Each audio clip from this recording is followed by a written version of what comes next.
नमस्कार दोस्तों, कैसे हैं आप सब? आशा करते हैं आप लोग सब अच्छे होंगे। आज हम आप लोगों के लिए एक ऐसी वीडियो लेके आए हुए हैं, जो आप लोगों के मन में वो सवाल है जो सभी शिक्षकों के मन में होता है।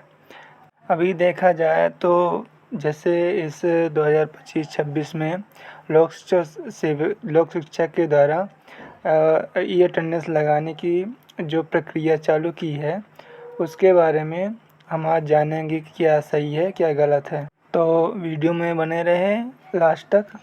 आइए वीडियो को स्टार्ट करते हैं।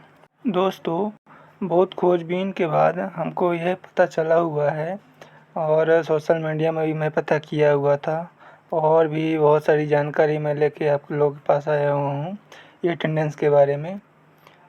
इसमें मेरे हाथ में केवल 2 जानकारी मिली हुई है, जो मैं आप लोगों को बताना चाहता हूँ। ये एक इमेज है जो बहुत दिक्कत से मिली हुई है, मैं बहुत खोजबीन के बाद इसे मिला। तो इसमें देखा जाए तो इसमें अतिथि शिक्षकों की नियुक्ति के बारे में बताया गया था और उसी के साथ-साथ में अटेंडेंस के बारे में भी ज़िक्र किया गया था। तो इसमें जैसा कि आप लोग देख रहे हैं कि इसमें लिखा हुआ अतिथि शिक्षकों नियुक्ति में अनुभव की मांग और ये अटेंडेंस के लिए और उनके खिलाफ है। ठीक है दोस्तों, इसमें यह बताया गया है कि अतिथि शिक्षक जो हैं तो उनको अनुभव चाहिए और साथ-साथ जो ई-अटेंडेंस की सुविधा जो सरकार द्वारा लागू की गई थी, उसको हटाने की मांग की है। इसके अनुसार शिक्षकों का कहना है कि शिक्षा विभाग ने ई-अटेंडेंस के लिए ये ऐप एक शिक्षकों के नाम, चेहरा, माता-पिता, जन्म तिथि, आधार, स्कूल व समग्र आईडी, खाता क्रमांक जैसे गोपनीय रिकॉर्ड फीड की है। जो कि यह शिक्षकों का कहना है कि हम लोग जैसे मान लीजिए जो डाटा वगैरह फीड किए हुए हैं, वो ई-अटेंडेंस के द्वारा वहाँ पे शो हो रही है या उनके रिकॉर्ड में वहाँ पे वो फीड है। फिर इसके बाद हमको ये वाली जानकारी मिली थी, जो एक अखबार के ज़रिए है जानकारी। इसमें भी लिखा गया है कि अतिथि शिक्षक की नियुक्ति और अनुभव की मांग अटेंडेंस के खिलाफ है।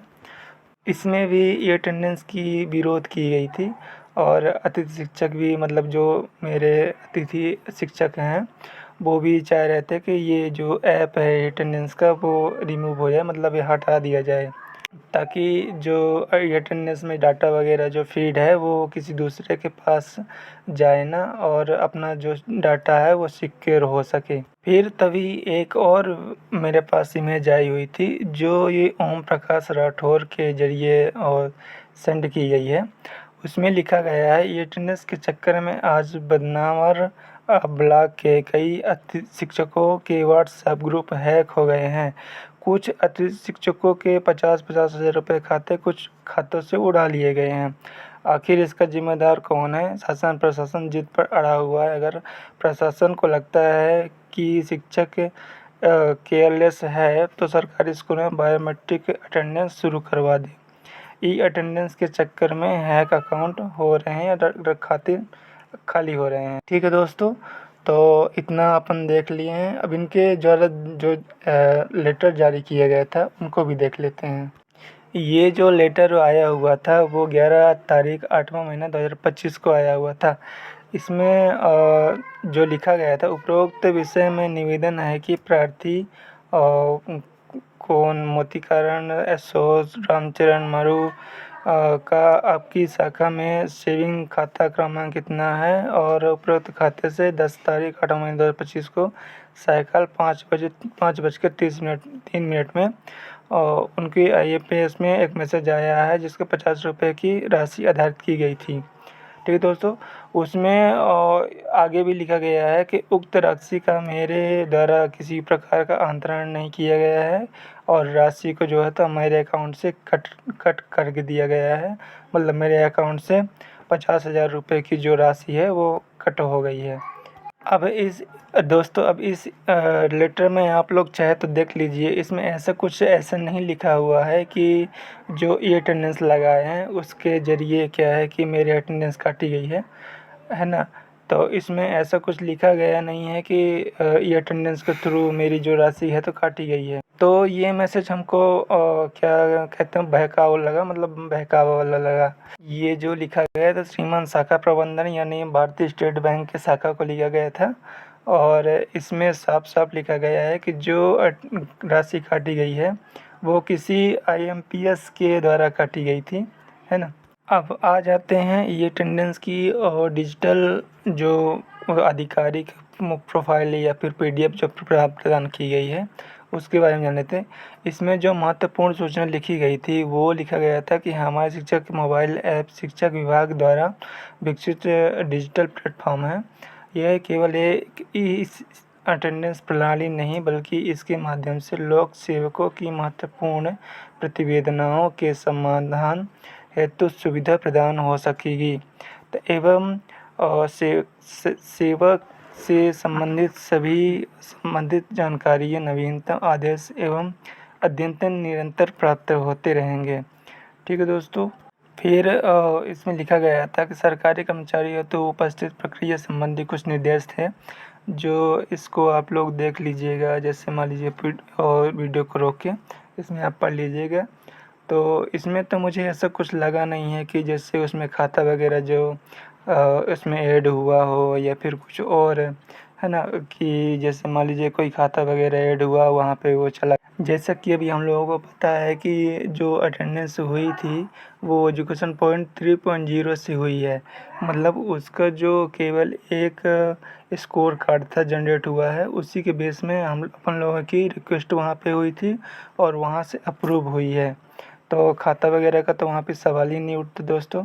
कैसे वहाँ पे खाता नंबर वगैरह कुछ मांगा नहीं है। हाँ, खाता नंबर क्या है, जैसे हम लोगों की जो सैलरी वगैरह आती है वो केवल वहीं राज्य शिक्षा केंद्र से आती है, जो सीधा सीधा सरकार के पास अपन लोगों का खाता है और वहीं से अपन लोगों की खाता जनरेट होती है।